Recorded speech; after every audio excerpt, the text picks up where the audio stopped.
Capítulo 14.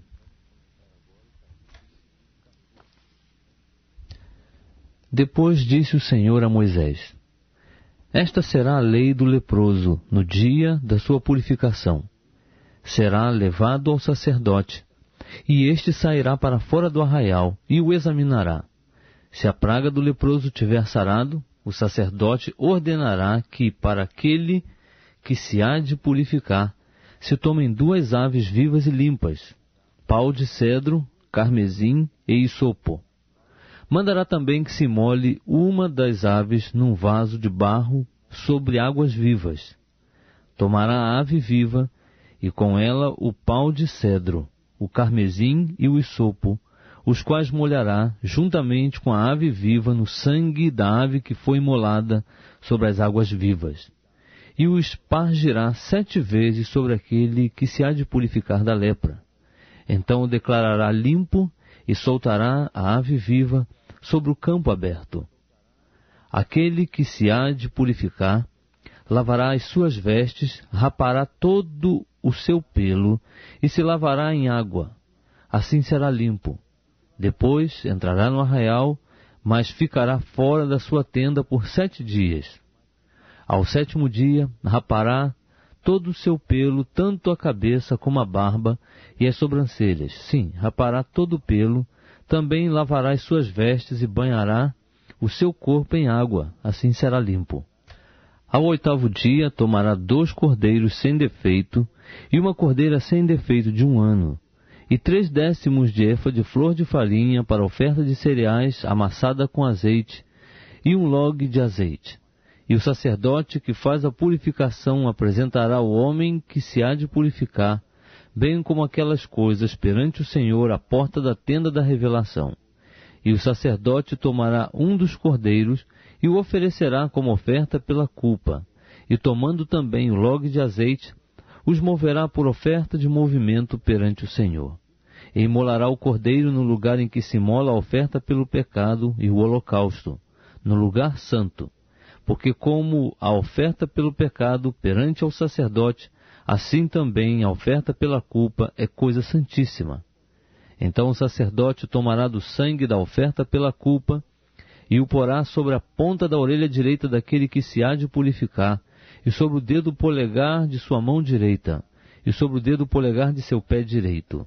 Tomará também do log de azeite e o derramará na palma da sua própria mão esquerda. Então molhará o dedo direito no azeite que está na mão esquerda, e daquele azeite espargirá com o dedo 7 vezes perante o Senhor. Do restante do azeite que está na sua mão, o sacerdote porá sobre a ponta da orelha direita daquele que se há de purificar, e sobre o dedo polegar da sua mão direita, e sobre o dedo polegar do seu pé direito, por cima do sangue da oferta pela culpa. E o restante do azeite que está na sua mão, pô-lo-á sobre a cabeça daquele que se há de purificar. Assim o sacerdote fará expiação por ele perante o Senhor. Também o sacerdote oferecerá a oferta pelo pecado, e fará expiação por aquele que se há de purificar por causa da sua imundícia.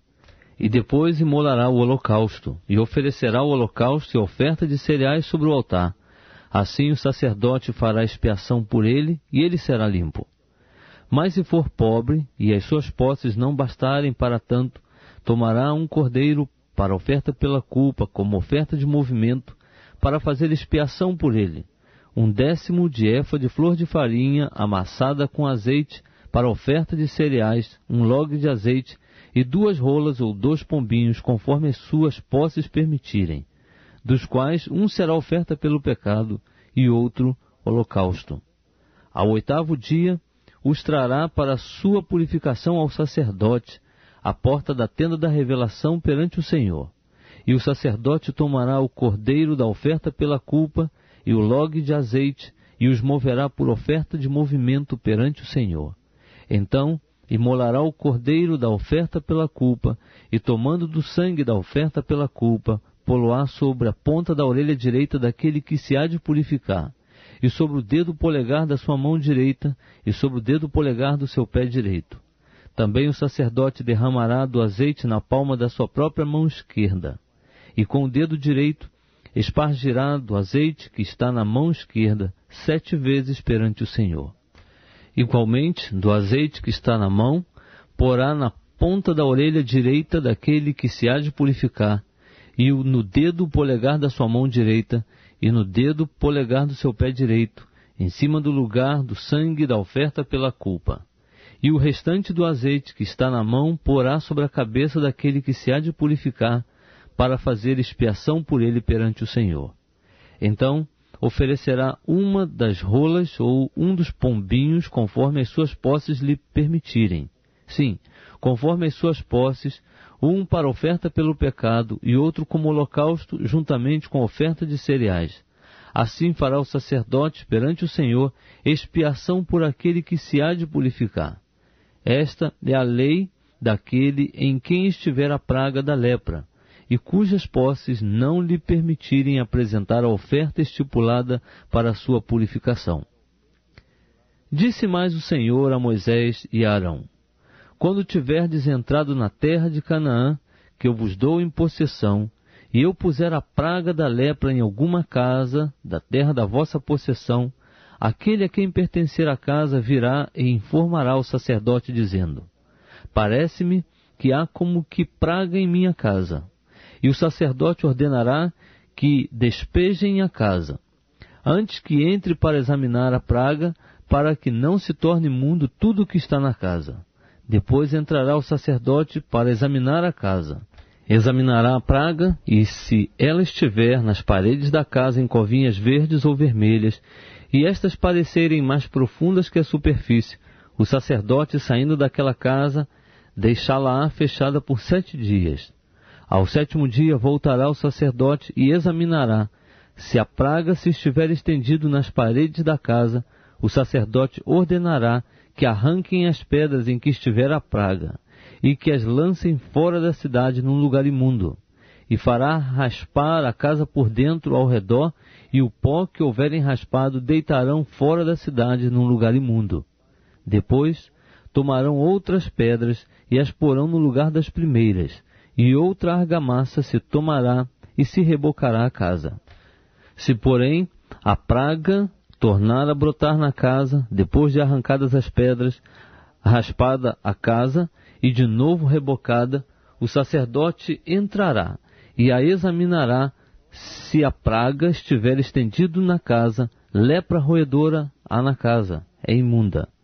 Portanto, se derrubará a casa, as suas pedras e a sua madeira, como também toda a argamassa da casa, e se levará tudo para fora da cidade a um lugar imundo.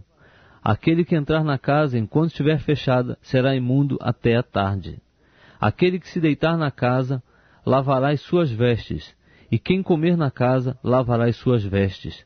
Mas, tornando o sacerdote a entrar e examinando a casa, se a praga não se tiver estendido nela, depois de ter sido rebocada, o sacerdote declarará limpa a casa, porque a praga está curada. E para purificar a casa tomará 2 aves, pau de cedro, carmesim e isopo. E molará uma das aves num vaso de barro sobre águas vivas.